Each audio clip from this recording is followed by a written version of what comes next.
déjà commencé.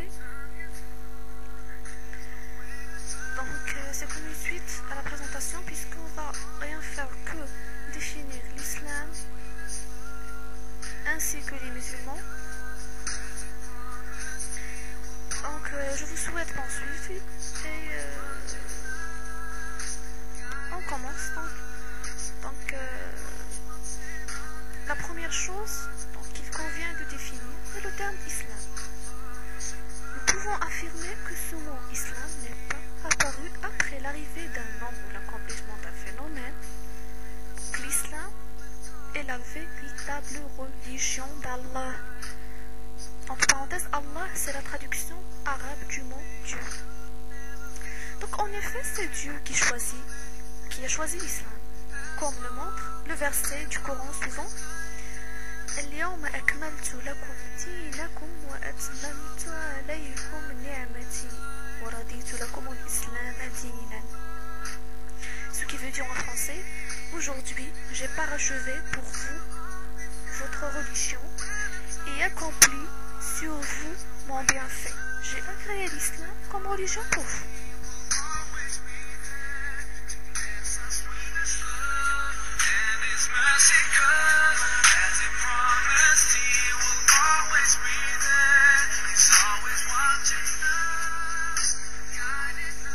Donc, pour bien comprendre le terme islam, il faut s'en remettre à son sens.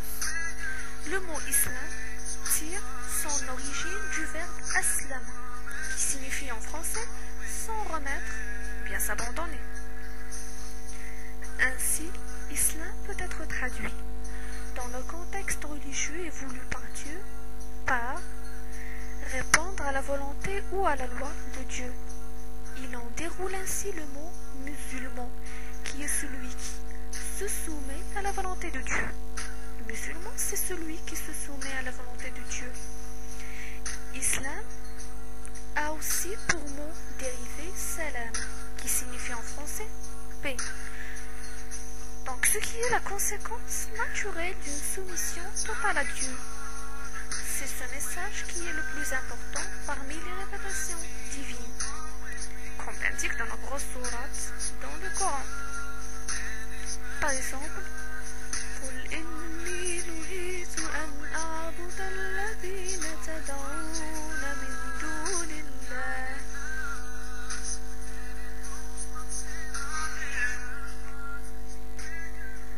Dit en français, dit, il m'a été interdit d'adorer ceux que vous priez en dehors de Dieu.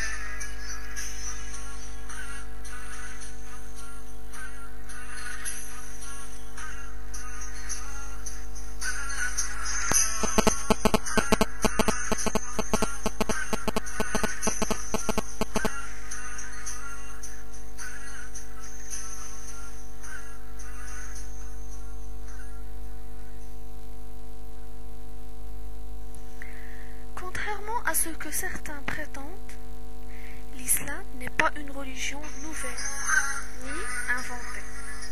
Parlez-en. Donc l'islam existait déjà bien avant que le premier homme, Adam, ne soit créé.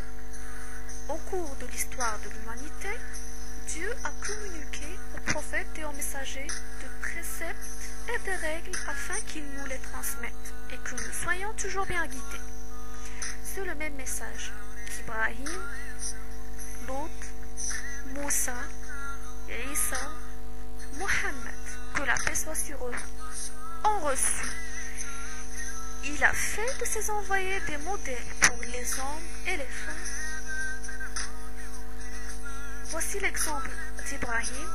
Donc, Dieu dit dans un verset du Coran: ما كان إبراهيم يهوديا ولا نصرانيا ولكن كان حنيفا مسلما وما كان من المشركين. Ce qui veut dire en français, Abraham n'était ni juif ni chrétien. Il était entièrement soumis à Dieu, musulman, et il n'était point du membre des associateurs. Ce qui nous guide à dire que l'islam est la seule religion agréée par Dieu, comme il est précisé dans le Coran. Dans un verset, Dieu nous dit: En arabe, bien sûr, وَمَنْ يَبْتَغِ غَيْرَ الْإِسْلَامِ دِينًا فَلَنْ يُقْبَلَ مِنْهُ وَهُوَ فِي الْآخِرَةِ مِنَ الْخَاسِرِينَ. Ce qui se traduit en français par suivant. Celui qui se veut comme religion autre chose que l'islam, cela ne lui sera jamais agréé et il sera dans l'autre monde parmi les perdants.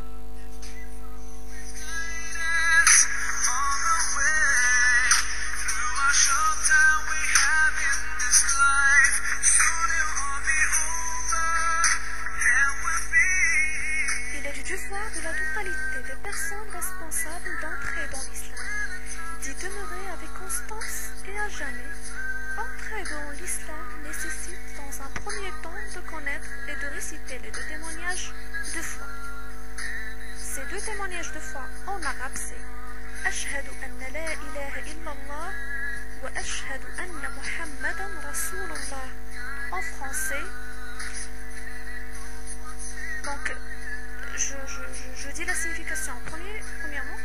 Donc la signification de Ashhadu anna la ilaha illallah est je témoigne qu'il n'y a d'autre Dieu que Dieu.